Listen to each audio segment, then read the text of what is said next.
porque muita gente fala, a Jaqueline tá voltando, né? Falei, tô super feliz que ela tá voltando, old school, porque é uma jogadora técnica que mostra que a raça leva, que você consegue, né, o produto lá atrás que te forneceram, de treinamento, de repetição, de qualidade de treinamento, você usa até os 39, 40, que eu fiz com o Zé Roberto aqui. Eu falava, jogava com jogadoras, né, de níveis altíssimos, mais jovens. E eu tava ali justamente brigando porque eu carregava aquela preparação que eu criei lá, né, no infantil, no infanto, que é, né, treinar manchetezinho, toquezinho, a coleguinha, você não pensar só em fazer ponto, em só ser produtivo, em só você. Então eu acho que a gente precisa investir nisso.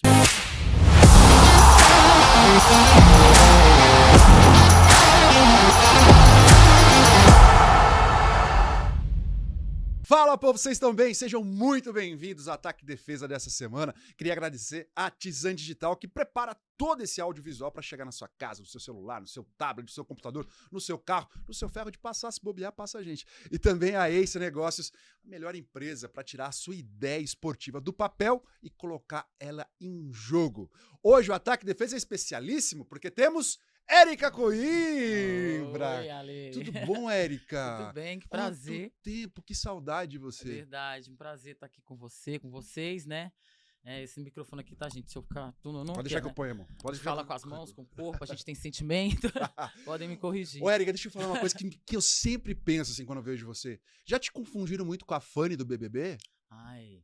Lembra disso? A Fanny Olha, do Uhul teve Nova Iguaçu? Teve uma matéria lá atrás em um desses emissoras, não vou falar o nome, mas que tinha nascidos de pais separados, iguais. Isso aí é uma foto minha e da Fanny. Eu sempre acompanhei Big Brother, mas não imaginava que ela parecesse comigo, né? Até achei ela linda, é um prazer parecer com ela, mas me confundiram bastante com ela. Mas essa pergunta é por quê? Você tá me confundindo com Não, ela? porque eu achava parecida. Achava É? parecida, assim.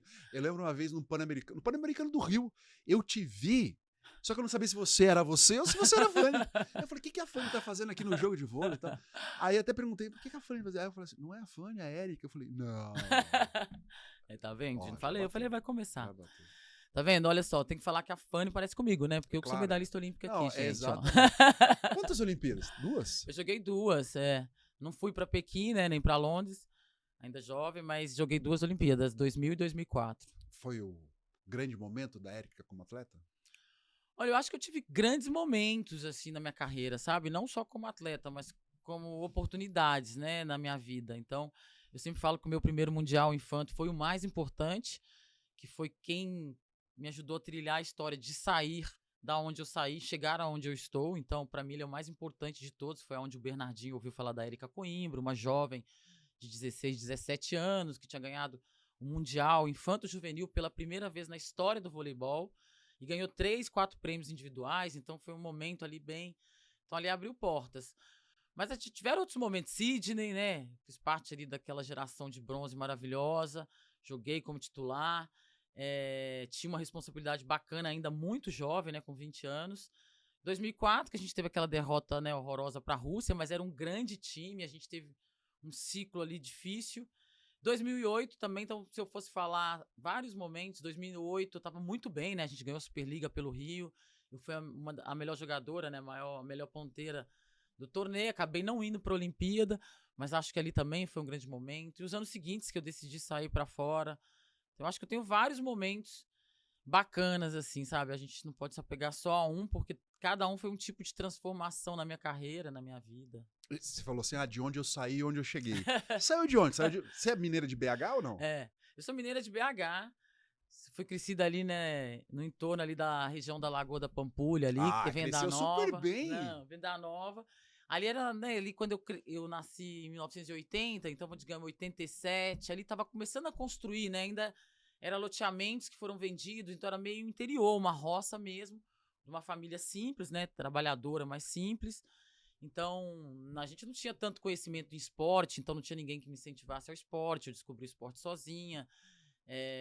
Enfim, então você vem de uma família humilde, sem conhecimento, e hoje, né, conhece 43 países, um monte de gente Um país legal. por ano, é isso? Um país por ano? Porque você tem 43 anos, um país por ano. Que fantástico. Tem um monte de amigos que eram ídolos. Aí você falou, você descobriu o esporte sozinho, você estava andando na rua e falou assim, opa, vôlei. Como é que foi isso? É mais ou menos isso.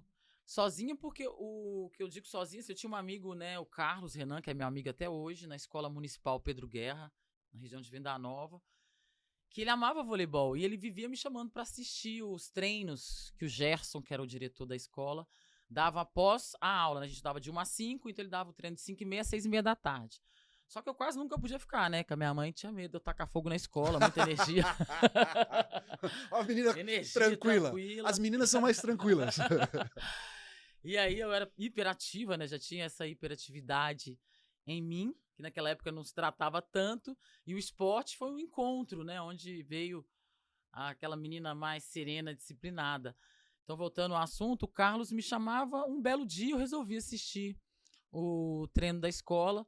E foi aquela coisa assim, mágica mesmo. Eu cheguei no ginásio, tinham 12 meninas, o time tinham 6, e eu entrei no ginásio. Sabe, não é tipo, não tem como explicar, porque realmente é isso que aconteceu. Parecia aquelas coisinhas, assim, eu olhava aquelas joelheiras, cabelinho preso, presilhinhas. Encantei com aquilo. Depois eu vi o vôlei, né? Primeiro eu vi. E o primeiro, inclusão, né? Porque ali eu era muito jovem, eu tinha 12 para 13 anos de idade, mas eu me senti normal, porque eu era muito alta para a média. Então as minhas amiguinhas da escola, né, todas já tinham namoradinho, já tava com o corpo formado, a gente tava ali ainda aquela gigante, sabe? Uma girafinha, né? Namorava namorado na escola, aquelas coisas todas da idade. E aí o voleibol me deu uma inclusão. Eu falei, nossa, ela é do meu tamanho, ela é igual a mim, olha essa. Você começa a se sentir inserida, né? Inserida no lugar onde você antes tinha, né, mais dificuldades. Pela idade, pelo tamanho, pelo porte, já pronto para ser um atleta, né? E aí fui atrás do diretor, correndo, que era o técnico. Falei, Gerson, eu queria muito entrar no seu time. Aí ele falou assim, olha, meu time não tem mais vagas para você. Mas só por essa atitude eu vou abrir vaga para 30 meninas da escola daqui a um mês. E você pode participar dessa peneira. Porque não sabia quem era eu, né? Se tinha alguma condição ali de voleibol.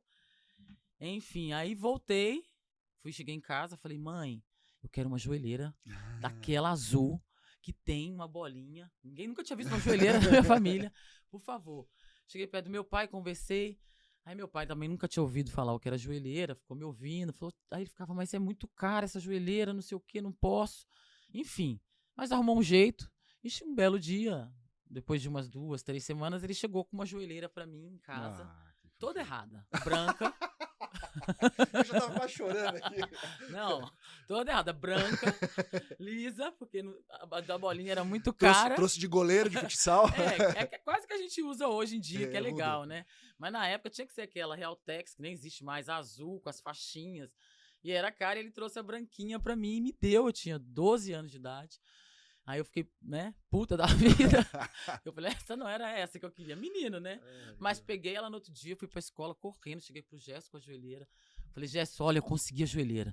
Eu preciso jogar vôlei. Já sou jogadora. Coisa, entrou em mim, não sei, entrou uma força. Comecei a jogar nas ruas, sabe, lá. No portão? No portão com as minhas, amarrava uma linha do lado da outra, né? Ainda era uma rua que não passava tanto carro, jogava, tinha os mais velhos. Enfim, eu era ruim demais, mas me achava boa. Pegava a bola, ó. A bola é minha. E aí o Gerson me deu essa oportunidade lá nessa peneira. E de 30 passavam 2. Era 30 e alguma coisa, 30 e poucas meninas. E nisso acabei passando eu e a Ju. Lembro o nome dela até hoje, né? Ela não seguiu minha amiga na vida, mas eu e a Juliana, porque só a gente passou e a gente ficou assim. Ela era apaixonada também, só que ela já era mais craque, já jogava pelada na rua. Enfim, a Lei foi uma coisa muito incrível contando tudo isso, porque os dramas que tiveram foram muito repentinos, foram pouco tempo, porque em 3 meses eu era titular dessa equipe da escola, onde as meninas já jogavam estadual, já estavam juntas há mais de 2 anos. Naquela época eram 16 equipes nos jogos estudantis. Então era uma coisa muito legal ser do time da escola, tipo aqueles filmes americanos mesmo. E aí em 3 meses eu fui fazer um amistoso contra o Mackenzie Sport Clube. Aonde a Sheila começou a jogar. A Gabi, né, que hoje tá aí na seleção, nossa craque. Ilma, tem uma galera que começou, Luciana Adorno, entre outras que fizeram carreira aí. Lu Adorno, esposa de Felipe. Felipe, exato. E aí, passei no teste, o Delicélio viu essa garota que saltava muito, não tinha muito autocontrole, mas tinha uma potência, né, física muito forte. e me convidou para ir para o Mackenzie. Aí o Mackenzie já era um outro passo da minha vida, né? Eu venho, né, da periferia de BH, onde a galera, né, não tem tanto conhecimento, e vou para a Zona Sul, onde é o Mackenzie, que é ali Lourdes, Santo Antônio, né? Ali já foi uma nova transformação da onde eu queria a minha vida. Porque quando a gente começa a ver isso, a gente vê as oportunidades, o que você quer, né? Mesmo com medo. Aí fui jogar no Mackenzie, já era um time federado, fiz 2 treinos, terceiro eu não queria voltar para aquele lugar, porque aí vem o outro lado da inclusão, né? Eu sempre conto isso. Como a vida, a gente precisa superar e vencer tudo, né? Fiquei com medo, porque as meninas, todos os pais levavam de carro. Eu comecei a ver aquilo não fazia parte de mim. É os tênis dela, tudo que a gente repara, né? Quando a gente é jovem, não tem tanto conhecimento. As mães assistiam os treinos, os meus pais tinham mais dificuldade, porque a gente tinha que pegar 4 ônibus, enfim, né? Não entrava no orçamento. Então eu começava a ver aquilo muito diferente do meu mundo. Aí eu comecei a falar pra minha mãe, não quero ir. Minha mãe, por que você não quer ir? Você tava tão apaixonada, compramos a tal joelheira. Assim. E aí eu falava, mãe, não sabia me expressar naquela época. Mas ficava com medo, comecei a falar, tinha caído no buraco, aí ligava no outro dia. Enfim, desisti do voleibol ali, era novembro mais ou menos. Aí já vinha as férias, né, que naquela época a gente parava para as férias ali de janeiro. E aí em fevereiro, a Regina, que foi minha treinadora, que foi quem transformou a mente da Érica Coimbra, né? Ela me ligou em casa e falou, sua filha tem que vir, porque ela já tinha me visto treinar no Mirim, ali no final do Mirim. E ela era a técnica do infantil, que era a próxima categoria naquela época. E ela ligou pra minha mãe, começou a ligar em casa, né, pra minha avó. Na minha casa não tinha telefone, mas da minha avó tinha, então combinava horário e começaram a insistir. Minha mãe resolveu me levar. Fui com a Regina, conversei com ela, entrei numa salinha lá no Mackenzie e ela transformou minha cabeça. Isso era 94. Ela falou, olha, você vai pra Olimpíada, você tem todo o potencial, eu vou te fazer... Ela, vou te lapidar, porque eu sei que você vai chegar, você é melhor, nananã. Começou, encheu minha cabeça naquela noite ali, naquele quartinho do Mackenzie, lá em cima. E eu acreditei, tudo que ela foi falando. Então, aí fui pro time. O Mackenzie, até aquela época ali, tinha anos que ele não chegava na final. A gente ganhou o Metropolitano comigo jogando. Já um grupo muito bom que a gente tinha ali com a Joana, a Ticiane, uma galera que também fez vida não profissional no vôlei, mas foi estudar nos Estados Unidos, aproveitou a oportunidade, exato. Mesmo meninas já de classe média alta. Então, vou lhe dar a oportunidade para todo mundo. E aí, com a Regina, depois de um ano, eu estava na seleção, que era 2 anos acima da minha, 7-8. Na seleção, você era infantil ou juvenil? Eu era infantil, estava na seleção infanto-juvenil, só que antes tinham 2 infanto-juvenil, eram o de 16 e o de 17. Aí o juvenil era só para cima de 17. Cima. Eu fui nas 2 categorias acima, jogar o Sul-Americano, aliás. Aí a gente foi pra Paysandu, no Uruguai, eu ganhei melhor atacante, mas foi também uma derrota pra Argentina, e tinha séculos que o Brasil também não perdia pra Argentina. Então minha vida foi sempre essa novela mexicana. E aí eu fui o melhor atacante, então já começou a se olhar pra mim, né, ali, uma jogadora nova. Então isso foi de 94.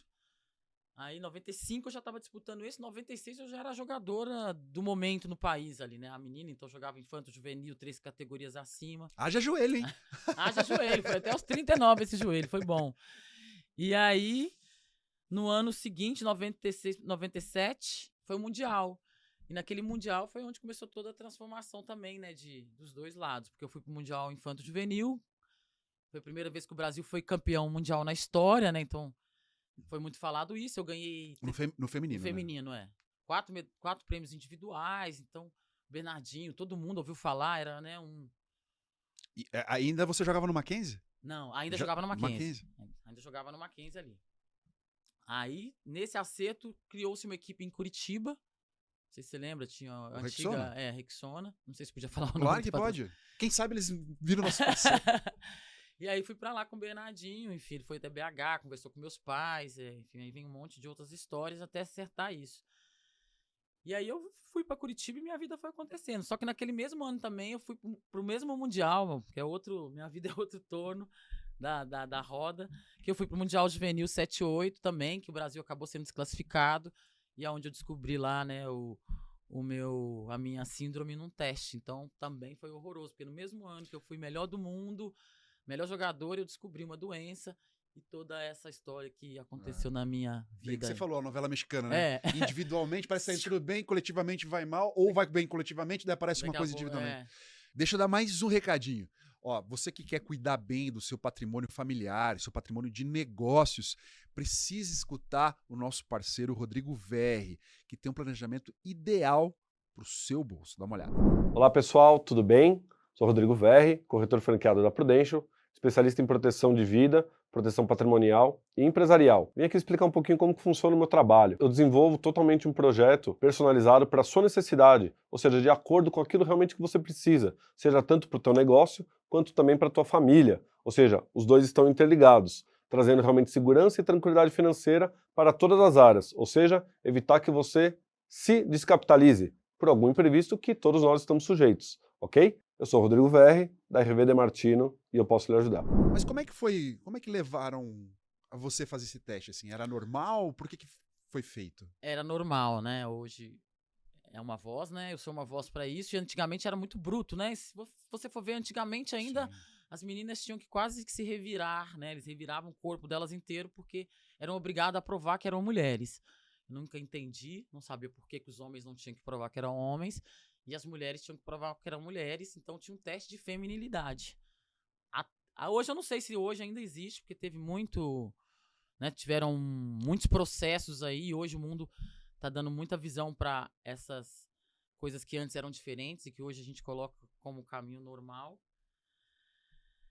Me perdi aqui na fala agora. Não, sobre Fui lá o exame. E aí você tinha que fazer um exame e naquela época era na língua.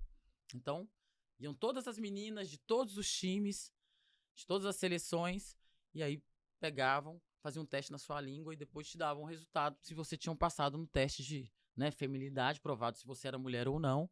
Mesmo que você com certidão, com toda a documentação normal de ser uma menina, né? E aí, naquele teste, naquele dia, no dia seguinte, as pessoas foram meio duras, assim, né? Porque me tiraram do jogo, eu era a melhor jogadora do 7-8 também, então eu era uma jogadora muito importante. Portanto que a gente perdeu, né, as quartas, porque foi o jogo que eu não joguei. Enfim, eu não sabia nada que estava acontecendo até ali, tiraram do jogo, pediram para refazer o teste, o Brasil foi desclassificado, voltamos pro Brasil, normal, né, a filha chegou em casa, aí no Minas, o médico era o Dr. Carlos, na época, chamaram eu, meu pai e minha mãe numa sala no Minas Tênis Clube, que não era o meu clube, né? Nem entendi porque que eu tive que ir lá. E numa salinha eles contaram aquilo pra gente da forma, pra mim não, né? Pra meu pai e pra minha mãe, de uma forma bem assim, sem sentimento, sabe? Daquele jeito. Você é o ouro, né? Todo mundo, né? A gente tem melhorado, mas o mundo ainda, essa coisa de valores ainda é uma coisa, né? Difícil ainda. E aí chegaram perto deles e contaram a história. E eu do lado, e meus pais, minha mãe chorando. Eu sempre tive uma personalidade, né, de forte. Então eu já falava assim, não, imagina. Né, eu tenho vagina, eu sou normal, eu sou uma menina. Tá errado isso. Tipo, nunca tinha ouvido falar daquela história. E graças a Deus o destino faz toda uma volta de novo. E tinha acabado de assinar um contrato com quem? Um cara com o melhor caráter que eu conheço, que é o Bernardinho, né? Então, ele me protegeu. Ele fez que saiu pra imprensa, soltaram. Você já ia pra Curitiba, você já já ia pro Rexona. Curitiba, já tinha assinado, então, graças a Deus que eu assinei com ele, porque eu tive proposta do Brasil inteiro. De Pinheiros, na época eu era juvenil ainda, Botafogo do Rio, várias equipes que queriam a Érica naquele momento e eu fui pra mão certa, porque ali saiu pra imprensa. Então, saiu pra imprensa, eu tava no momento ainda de construção, era uma menina de toda a formação. De 17 anos. Não só como atleta, mas como ser humano, né? Exato, uma menina. E aí saiu nos jornais, aí inventavam várias, era uma síndrome nova, várias coisas erradas. Falava que eu era hermafrodita, falavam que eu era travesti, falavam que eu me drogava, que eu tomava bomba, saiu de tudo do que eles queriam. Só que ao mesmo tempo o Bernardinho me blindou e ele não deixava a televisão chegar perto de mim. Em Curitiba, que eu jogava, porque eu conseguia a carta para continuar a jogar, tinha todo um processo, né, até conseguir provar para eles que realmente eu era uma menina, que eu tinha uma síndrome rara, que aquela síndrome precisava ser curada para eu não morrer com ela e também para eu continuar meu processo na vida como qualquer outra menina também. Enfim, aí foi muito duro, porque aí eu era menina que se construía, então você saía no shopping, você ia, sei lá, numa festa, os jornais estavam falando, então eu tive que me esconder dentro de mim e ser forte, era a única opção que eu tinha. Porque o voleibol era uma chance de uma vida melhor. Eu já sabia isso, eu já tinha noção, pra mim, pra minha família, pros meus, né, pra toda a nossa geração que foi mesmo, tem sido. E, e encarei ali, mas encarei ouvindo, lendo jornal, lendo matéria, o Bernardinho me protegendo, me tirando de entrevista, me tirando de gente maldosa, como ainda tem hoje fake news. E aquilo foi transformando. Aí fiz todo o tratamento, né, porque era uma doença que normalmente essa síndrome que chama DDS, que é desordem no desenvolvimento sexual. Então é uma coisa que acontece lá quando você, né, espermatozoide, enfim, uma síndrome com vários estágios. E aí eu fiz a primeira, né, fui um médico especializado que o Bernardinho me colocou lá o melhor na época de Curitiba, que hoje já é aposentado, que é o Dr. Amaury, que é o melhor do mundo, é um dos melhores do mundo, né, porque na época que eu descobri tinha eu, uma inglesa lá na Inglaterra, era bem, hoje somos 2% da população, então hoje tem muito mais informação, muito mais, né, você pode fazer um tratamento muito mais novo e você descobre como tudo tem estágios, então as mães que chegam a mim hoje, depois da matéria que eu fiz ao Fantástico, depois de 23 anos eu falei sobre isso, né, elas chegam querendo orientação porque elas não têm, então também me deu essa voz, então né, o todo, mas foi muito cruel, assim, no primeiro momento, né, então eu fiz todo o tratamento, mas aí eu virei como é que eu falo? Uma fortaleza. Uma fortaleza. Exato, né? Eu tinha medo das pessoas e eu me escondia pra dentro de mim e eu tinha que me fortalecer a mim, porque tudo que vinha de fora me machucava, mas aí eu não queria que me machucasse, então eu criei uma casca grossa mesmo, assim. E quando que se apazigou? Então, aí foi vindo tudo, né? E o mundo veio, eu fiz, tive que fazer o teste de novo, fui lá pra Lyon, na França, pra provar mais uma carta, que eu precisava de uma carta rosa, provando que eu era mulher, mesmo sendo mulher, enfim, era uma coisa machista de uma geração antiga, que não, né, enfim. Hoje a gente sabe e fala-se muito sobre isso. Aí fui, tudo normal, joguei Superliga, fui também naquele ano, a Fernanda Venturini virou pra mim e falou, você vai ser a melhor atacante. E a Fernanda, o que ela falava, ela fazia, né? Então ela me deixava só sozinha no bloqueio e eu fui. Era uma das melhores atacantes ali. Fui pra seleção, eu pude ir pra seleção principal, né? Porque já era pra eu ter ido um ano antes, mas eu precisava dessa limpeza tanto mental, né? Que o Bernardinho fez ali, como fazer deixar tudo certinho que precisava. E aí, em 2018, eu fui pro Mundial no Japão, já com a seleção principal, fazer ali, né, aprender, ser reserva da Ana Moser, que a gente já sabia que tinha uns problemas físicos, o Bernardinho já tinha essa noção, e começar a aprender. Ali que o mundo começou a mudar pra mim. Porque primeiro eu cheguei no Japão, eu tenho até umas fotos de lá, assim, bem legais dessa época, assim, eu no banco, que eles mandavam pra mim. Começava todo mundo a olhar pra mim, todo mundo gostava de mim. Então você já começava, né, o ego começa a mexer com o seu ego de alguma forma. E você jovem, eu falei, nossa, tá vendo? O mundo aqui é diferente. Eu vou conseguir respeito e tudo de volta assim, sendo quem eu sou. Aí voltei pro Brasil, vinha aquela história que antigamente a gente sofria, né? É o mesmo jeito de dizer de títulos, né? A Leila era a musa do vôlei, chega a Érica, começou a virar bonitinha. Todo mundo esqueceu o problema da Érica, e você tinha várias matérias, é musa, é bonitinha, aí você começava a ir nos lugares, as pessoas, né, os interesseiros, ou as coisas, você começa a ver as mudanças de comportamento, a gente jovem, hoje madura, a gente sabe selecionar o guarda-roupa, né? E aí comecei a ver que aquilo não ia fazer parte da minha vida, que os meus sofrimentos pessoais, eles não iriam morrer nunca, aquela doença é minha, ela faz parte da minha história, da minha vida, como qualquer um que tem a sua, mas ela não ia me vencer, eu iria vencer ela de alguma forma, eu já pensava isso desde jovem. Então eu fiz esse bloqueio, e aí eu fiquei sem pensar nessa história muitos anos mesmo, assim, porque na minha vida pessoal, lógico que eu tive um tratamento, fiz terapia, porque o principal motivo da DDS para as mulheres é o não gestar, né? Tem um tipo que ainda gesta, mas é o não gestar. Então quando uma mulher vem de uma geração onde o principal motivo deles te criarem é para você ser mãe, independente se você quer ou não, você tem a sociedade te cobrando aquilo. Mas eu sempre tive a vontade, era um sonho meu ser mãe desde pequena. Portanto, quando eu morava, né, na minha casa lá em BH, que a minha avó tinha um terreno e ela fazia com as casas e ela alugava, eu vi aquele monte de criança, eu já cuidava. Então já era um sonho, mas eu tive que transformar esse sonho, né, na minha mente, falar, você pode ser mãe de outras formas, você já é mãe da sua sobrinha, da sua mãe, do seu pai, você já tem uma responsabilidade nessa família, então vamos para a espiritualidade, né, Deus fez uma missão para você que é essa. E aí eu fui me transformando, sofrendo, chorando, se reconstruindo, um dia bem, um dia mal. E isso, naturalmente, foi assim, acalmando. E aí nunca mais eu pensei. Portanto que muitas meninas, tipo Thaísa, que é uns 7 anos mais nova que eu, que jogavam, quando eu falei, depois de 23 anos no Fantástico, porque a ideia era ajudar aquela atleta do Congo, né, do país, até a liberdade de escolher o que ela quer, que ela estava em asilo, né, eu queria, muita gente veio a mim, nossa, eu não sabia, ai que legal, que libertador. Eu falei, olha, libertador já foi lá atrás, porque pra mim aquilo ali não foi libertador, eu não pensei em mim ali em nenhum momento, não era a minha voz ali. Eu pensei em ajudar essa garota, e aí todo mundo, lógico, se romantizou pelo lado da adoção, que é um lado que eu também faço um pouco mais excluída, né? Eu tô contando aqui, mas às vezes a gente faz ali porque o processo precisa ser uma pessoa bem segura, como uma gravidez, né? Então você tem que ter uma proteção mesmo. E aí muita gente veio, e aí nisso eu fui descobrindo que eu sou uma voz para um monte de mulheres que têm a mesma síndrome que a minha, porque muitas vieram escondidas, muitas até hoje têm vergonha, então eu tenho cartas de mulheres que falam, não me expõe, não conta quem eu sou. Outras mães com bebezinha de 2 anos que tem medo de contar pra família, não sabe como vai falar pra filha. E assim, então virou uma voz, porque na verdade, é o que eu falo da DDS, né? Ela só vai ter algum problema se você não cuidar, porque senão você vive o resto da vida. Porque, olha, eu sou a prova viva. Eu tive uma carreira, depois que eu descobri mais dos 17, mais 22 anos de alto rendimento, com saúde.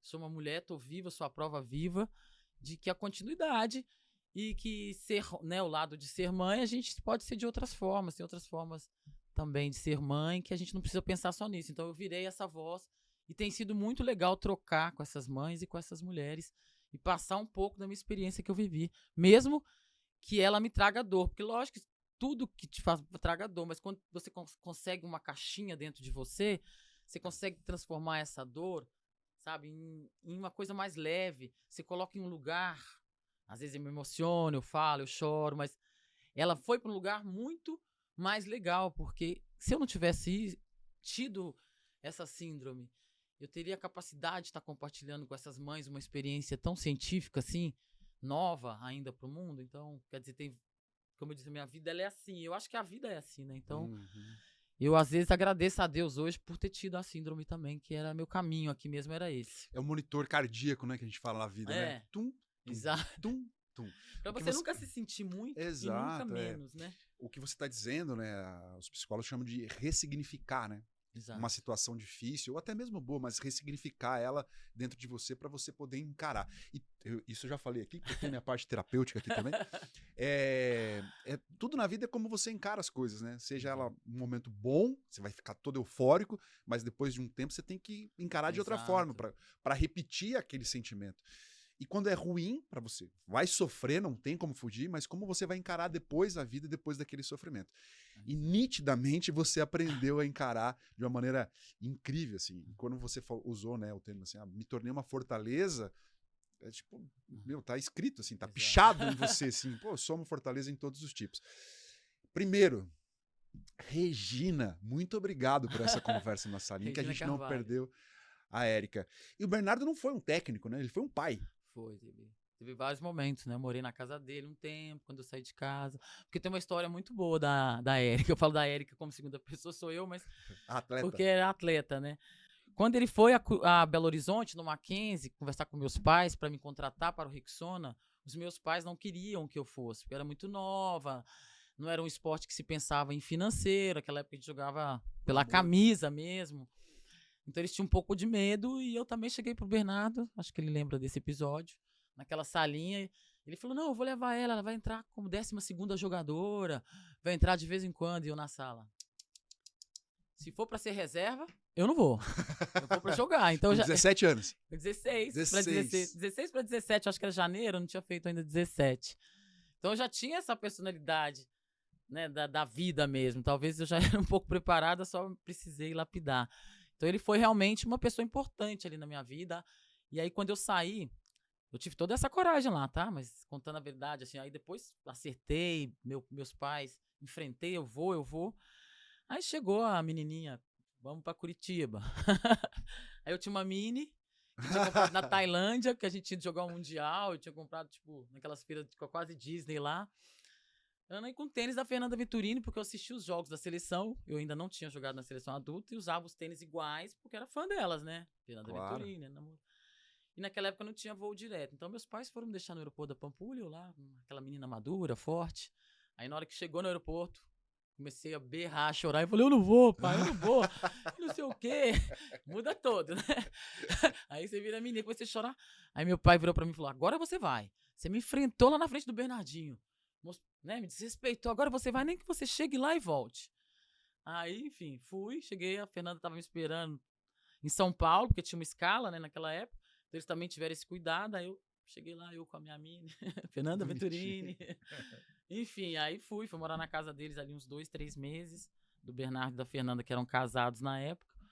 E foi muito legal também, foi tudo, né, eu falei que foi aprendizado. Troquei o Bruninho, né? Eu trocava o Bruninho naquela época. Sério? Não, tô brincando. Ah, Ele já tinha 11 anos. Você é irmã do Bruno, né? Qual o problema, pelo jeito?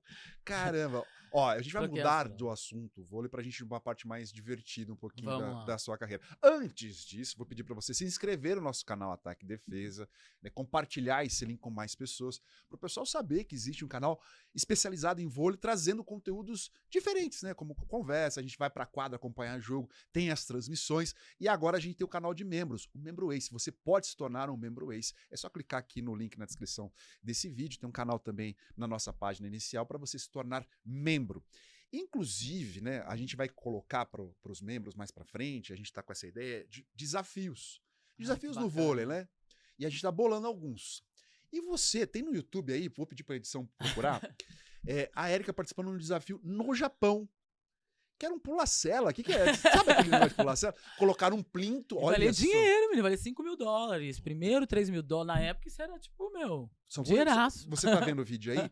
Não sei se ainda existe ainda nos treinos, mas quando eu jogava, né, existia o plinto, que você subia em cima do plinto para fazer treino de bloqueio e tal, que é um equipamento de ginástica artística, né? Sim. E parecia um salto sobre o cavalo, sobre a mesa que tem na ginástica artística. Era essa brincadeira lá, não era o desafio? Era mais ou menos isso. Olha, foi em 1999, que o Japão tem várias coisas, né, inusitadas na televisão deles, divertidíssima.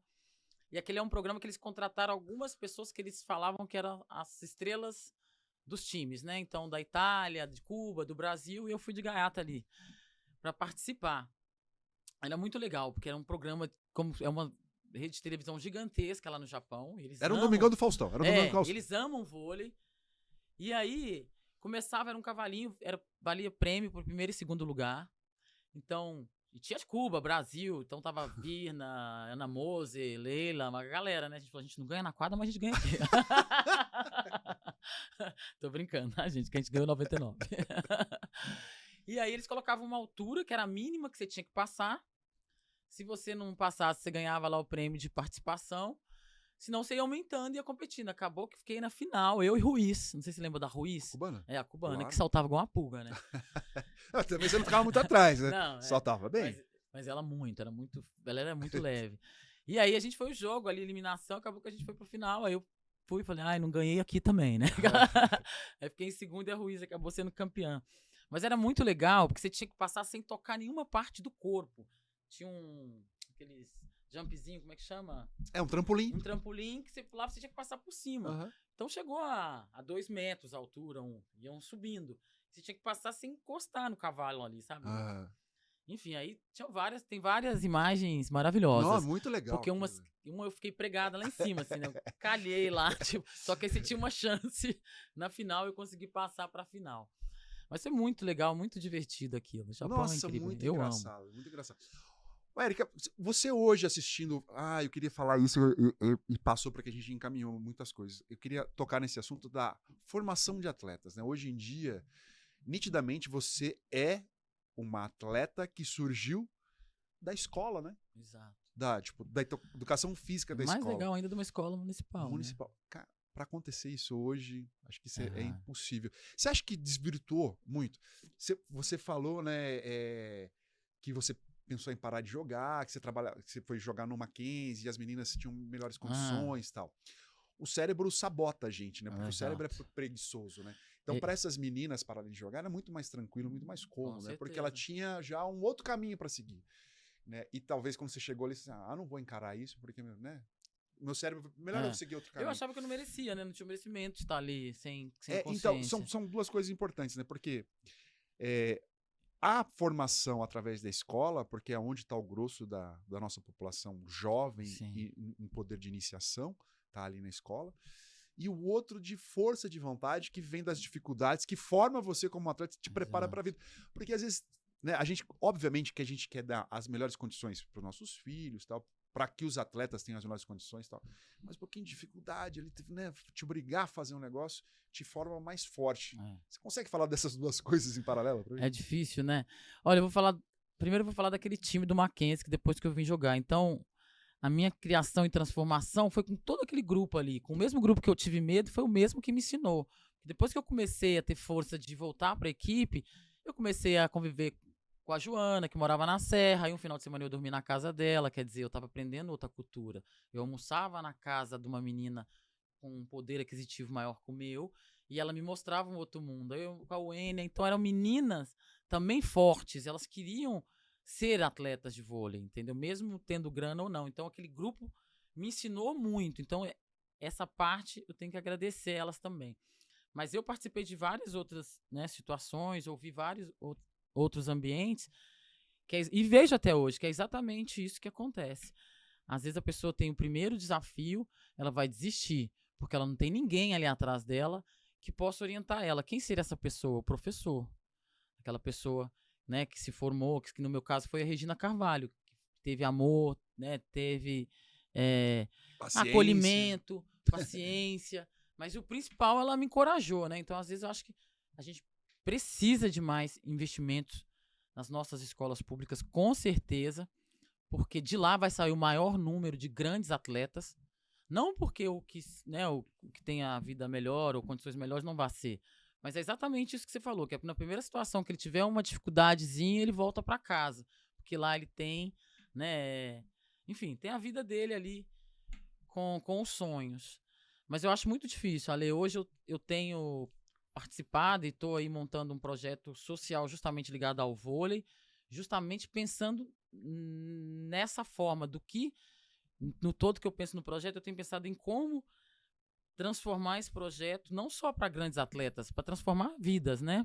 É isso que a gente quer com o esporte de base, porque quando a gente não fala do profissional, né? Você quer transformar vidas, e as vidas são transformadas sim. Tem muita gente que não leva o esporte a sério, a gente vê, né, que o esporte tem passado no ministério, tudo que vem acontecendo, mas eu acredito que tudo está interligado nas ideias e decisões dos nossos professores, das formações dos nossos professores, sejam eles que níveis forem, porque é eles que vão criar coragem, credibilidade, força, treinamento para essas crianças, entendeu? O que eu falo de escola pública, para que elas, no primeiro momento difícil, elas não saiam, elas tenham uma rede de apoio ali.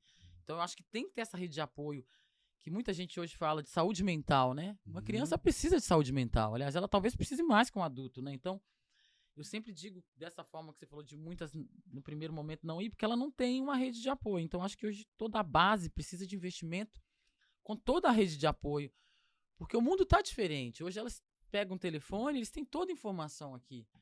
Na nossa época a gente não tinha, então a gente aceitava muito mais coisas. Então eu acho que a gente tem que melhorar. A gente não precisa ser igual a nossa época, que teve que aceitar tudo para ser um grande atleta.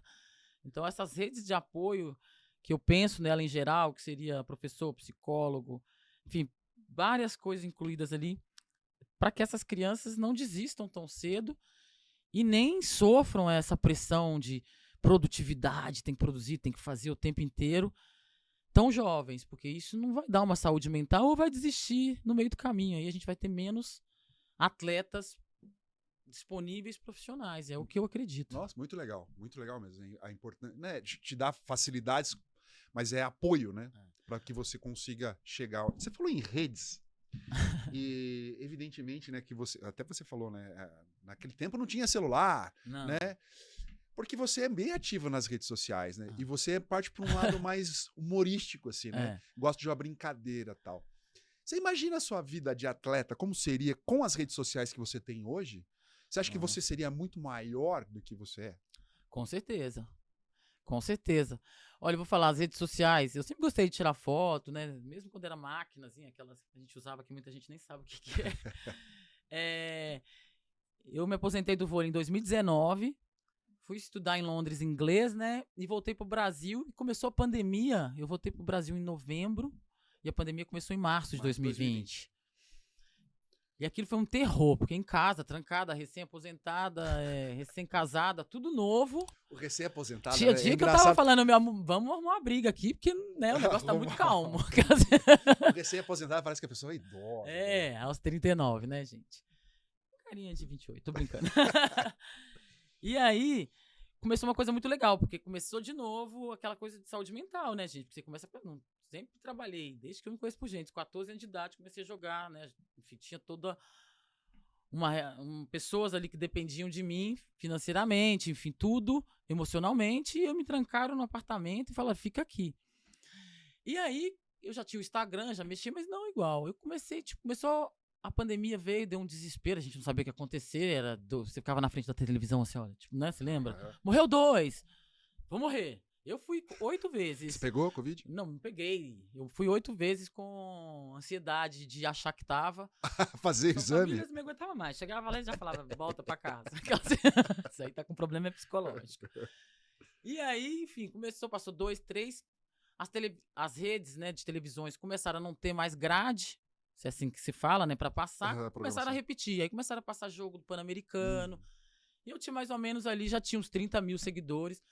E aí eu comecei a ver que aquilo poderia ser utilizado de uma forma onde eu poderia usar a minha energia. Na época, né, a gente nem pensava em ganhar alguma coisa ali em financeiro, né, era mais a brincadeira, ter o contato com os fãs. Aí começou a crescer, eu comecei a ter uma troca com eles. Eu gosto de me divertir, porque eu acho assim... Acho muito legal, né, essa coisa, mas é gente demais que tem, né, gente demais que... Muito conteúdo só de motivação, de automotivação, tudo ligado a dinheiro, a poder, a ter, né, e aí eu fiquei um pouco meio, eu quero ser um outro lado, que eu gosto da Jaqueline, né, Jaqueline tem esse lado muito maior que o meu, porque meu marido não tem coragem de fazer o que dela faz, né, se tivesse ele estaria igual, assim.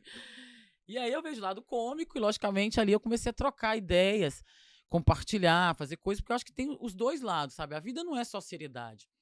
Eu sei da minha capacidade, né? Eu compartilho coisas bacanas ali, eu tenho as minhas responsabilidades, mas às vezes eu acho que o legal do cômico é que você leva uma coisa mais leve, sai um pouco dessa coisa de vida perfeita, de que todo mundo faz assim, de que todo mundo venceu, que todo mundo tem um carro X, então eu gosto das redes sociais para esse lado.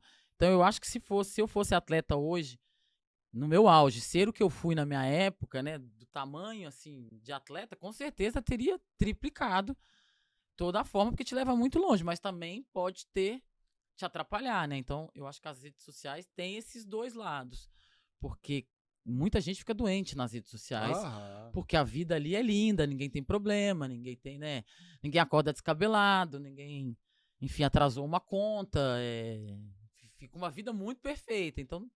Eu acho que tem os dois lados e de você se envolver com ela da maneira certa. Com certeza eu acho que ela é eu acho maravilhoso, porque eu tenho em casa ainda muitas cartas e aqueles rolos que as pessoas escreviam lindos lá em Belo Horizonte na minha casa, que eu guardo com o maior carinho, que é o maior amor isso. Mas aí eu não tinha esse contato hoje com os fãs, sabe? Porque eu vou vou lá no inbox, eu converso com todo mundo, eu troco ideia, enfim. Então eu acho que também dá essa colocação próxima, então... Eu adoro as redes sociais, eu acho saudável usar dessa forma e não se fantasiar na vida do outro, porque todo mundo tem problema, todo mundo tem CC. Você falou da Jaqueline e do Murilo, né? O seu marido chama Ricardo, né? Chama Ricardo Vítolo. Vítolo. Entendi. Ele é tão simpático quanto o Murilo? Porque a Jaque chama ele o Murilo de simpaticão, né? Eu acho que o meu é simpaticão mesmo. Eu acho que quem me acompanha vê que ele é gente boa, claro, é uma pessoa incrível, mas ele é do outro mundo, né? Ele trabalha em outro mercado, ele nunca teve essa exposição, uma mulher, né, conhecida do esporte, mas ele me apoia muito também em todos os projetos, mas na verdade, se fosse por ele, eu sairia do Insta. Momento ego, ataque e defesa. Quando começou esse amor?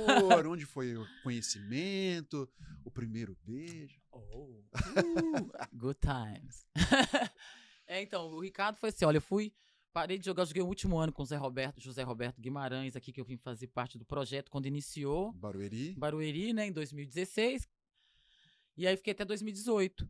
Aí, 2018, eu pensei em parar, tava naquela dúvida, mas tinha saúde, mas eu já tava um pouco... Esses 2 anos com o Zé Roberto eu treinei, viu? Falei, importava ter 36 anos não, ele fazia eu treinar 7 horas por dia. Falei, é hora de parar que eu não aguento mais.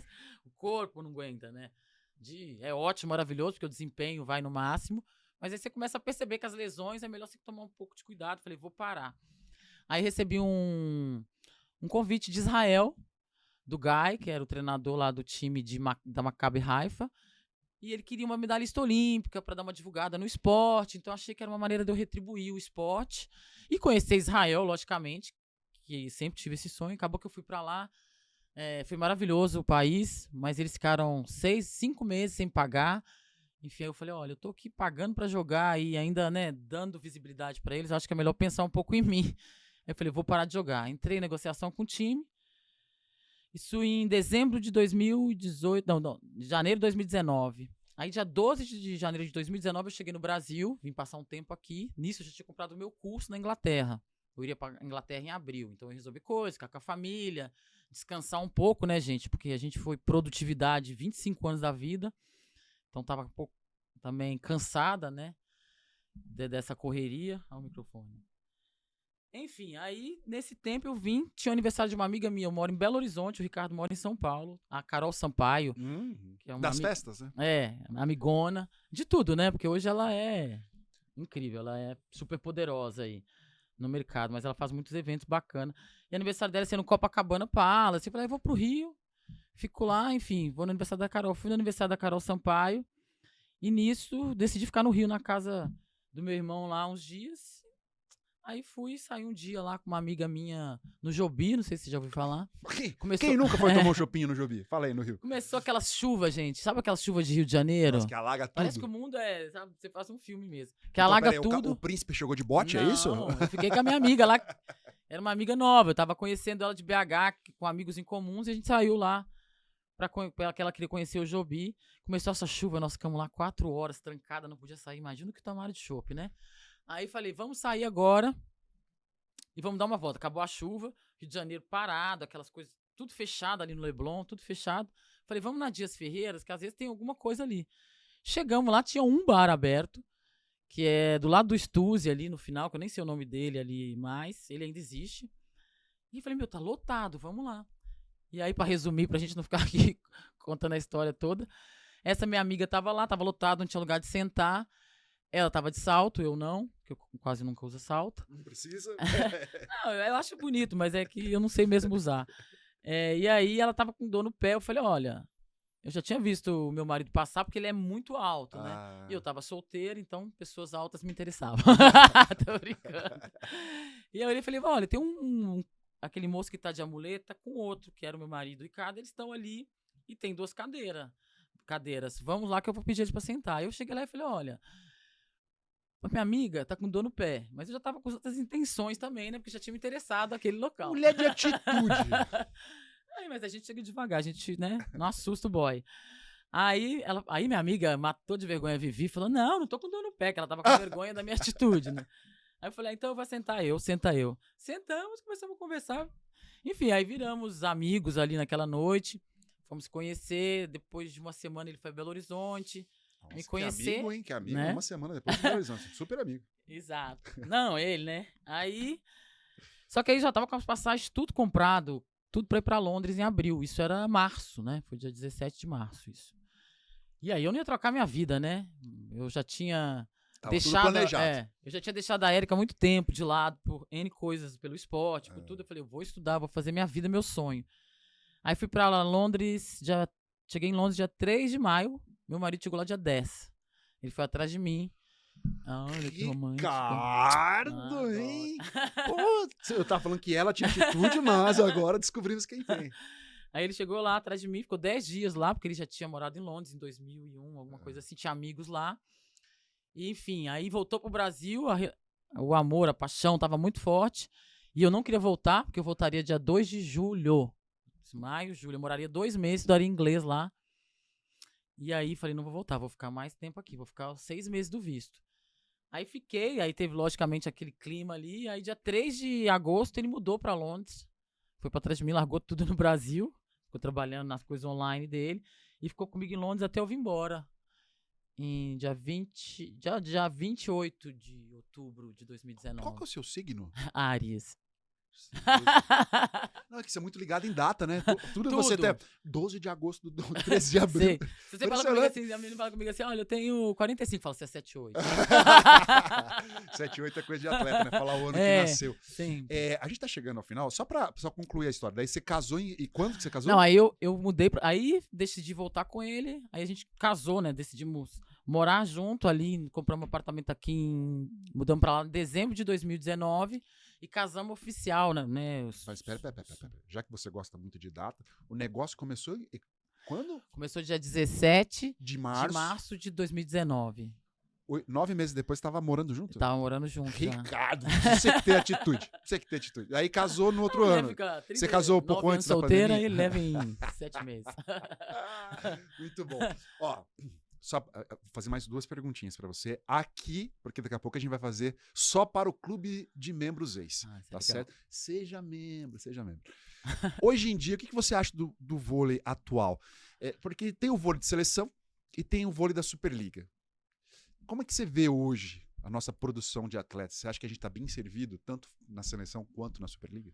Olha, eu acho que a gente tem um mercado, falo assim, de material humano incrível, né? Porque às vezes a gente não tem a mais alta ou a mais forte, mas a gente tem a mais ágil, a versatilidade de uma Gabi, a força e o tamanho de uma Thaísa, enfim. Mas eu acredito que a gente está precisando parar um pouco, olhar um pouco mais para nossa base. A gente tem jogadoras bacanas, né? A gente vê na seleção jovens, mas a gente precisa olhar com um pouco mais de carinho para nossa base, eu acho. Que a gente precisa de mais investimento nessa categoria de base que a gente fala para se criar jogadoras com condições totais quando chegarem no profissional. Mas eu acredito muito na nossa seleção. Acho que ela está bem. A gente pode melhorar sempre, mas está bem. E a Superliga, ao meu ver, assim, eu acho que é uma Superliga muito forte, a nossa Superliga, você sabe. É um campeonato pesado, né? Longo. Mas eu acredito que a gente precisa melhorar um pouquinho mais o nosso nível. Como que eu posso dizer? Porque isso pode soar estranho. Eu acho que a Superliga ainda precisa de mais investimento. O nível de produto. Nível Seria de isso? produto, nível de qualidade técnica, de botar a menina lá com o bracinho amarradinho, dando manchete. Porque assim que a gente desenvolve. Hoje é muito se preocupa com ataque, com altura, com ponto. E quando você vê, tá tudo desequilibrado. Então uma coisa está interligada, na verdade. Exato. Você falou da base, né? A base que chega à Superliga Exato. e fornece material para a Superliga. Porque se você faz uma base mais ou menos por falta de investimento ou tendo que acelerar processos de jogadoras para subirem porque não tem em cima ou porque as que se aposentaram deixaram Uma lacuna. uma lacuna muito grande, isso tá tudo ligado na base, no pequenininho, que é o que você vai construindo. Você vai lá e investe em 100 meninas, dando as condições. Dali vai sair 10. Mas, 10 são, 10, um montão, né? Mais que um time. Exato. Então, esse investimento vem de lá para essa qualidade, porque muita gente fala, a Jaqueline tá voltando, né? Falei, tô super feliz que ela tá voltando, old school, porque é uma jogadora técnica que mostra que a raça leva, que você consegue, né, o produto lá atrás que te forneceram, de treinamento, de repetição, de qualidade de treinamento, você usa até os 39, 40, que eu fiz com o Zé Roberto aqui. Eu falava, jogava com jogadoras, né, de níveis altíssimos, mais jovens. E eu tava ali justamente brigando porque eu carregava aquela preparação que eu criei lá, né, no infantil, no infanto, que é, né, treinar manchetezinho, toquezinho, a coleguinha, você não pensar só em fazer ponto, em só ser produtivo, em só você. Então eu acho que a gente precisa investir nisso. Mas pensando em seleção, eu gosto sempre da seleção brasileira, porque ela é essa versatilidade desde sempre. Olha, todas as, né, gerações, ela tem essas jogadoras misturadas, não são só igual a Rússia e Sérvia, que são jogadoras altas, né, com altura e potencial, mas eu acredito muito no nosso Brasil. E nessa garotada, tem umas meninas aí vindo, jovens também, que tem um futuro gigante aí, que vai ajudar muito a seleção, mas eu acho que a gente precisa investir na base. Eriquinha, ó, pega aí pra você. Me fala o que você sente quando vê essa bola de novo, qual o orgulho que ela te traz quando você pensa no vôlei. Nossa, ela traz tanta coisa, ela traz, primeiramente ela me traz esperança, né? Ela foi a esperança de uma vida e gerações da minha família, né? Porque eu sempre falo, gente, a bolinha interligada ao vôlei, ela é uma transformação, ela representa para mim talvez a maior transformação da minha vida, que é o que eu acredito que o esporte faça. Isso não tem nada a ver comigo, não. Hoje, contar uma historinha pra bola, que ela sabe, essa bola, na minha família, nunca tinha ninguém feito uma faculdade na vida. Hoje, a minha sobrinha Cecília faz engenharia química, já vai se formar esse ano aí, passou na UFMG. Então, quer dizer, você vê que o esporte ele transforma todo o entorno, ele não vem só interligado a mim. Então, ele deu mais educação para muitas pessoas na minha vida.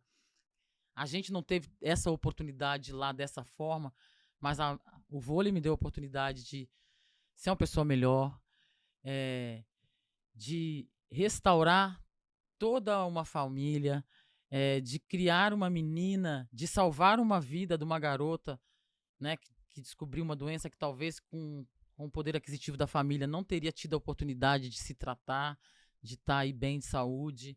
Essa bola representa a minha vida, transformação, saúde, oportunidade. E ela continua me dando oportunidades, né? Porque quando a gente para, a gente é um pouco mais, né? As pessoas esquecem a gente, ninguém vai atrás de você.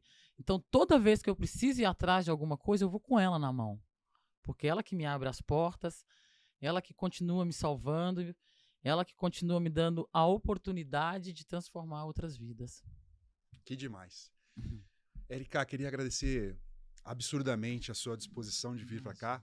Primeira entrevistada que chegou no horário aqui, vamos dizer certo aqui. Marcamos no horário, chegou no horário.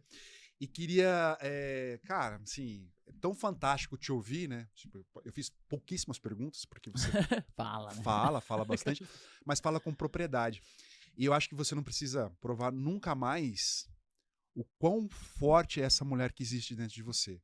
Absurdamente forte, absurdamente fortaleza, e que hoje abraça milhares de pessoas que não sabem o que estão passando e que você vem com uma voz tranquila, firme e determinada para mostrar que existe uma vida maravilhosa, mesmo com algum problema, mesmo não podendo ter um dos seus sonhos realizados, mas te levando para ser uma pessoa super incrível, super determinada, super bem-humorada que a gente vê nas redes sociais, e ainda buscando um grande desafio que é adotar uma criança. Então, aqui, em nome de toda a nossa equipe aqui, queria desejar toda a sorte do mundo nesse processo, para você e para o Ricardo. Aliás, que parceiro de vida você conquistou, porque por passar por esse processo e ir atrás desse processo, tem que ter um parceiro incrível. Parabéns para o Ricardo. Além de ser um cara de atitude, é um cara muito bacana que eu fui investigar, né? Fazer aquela investigação nas redes sociais. Então, foi muito legal esse papo. Assim, eu queria te chamar bem cedo mesmo, aproveitar toda essa energia que você tem e toda a disposição.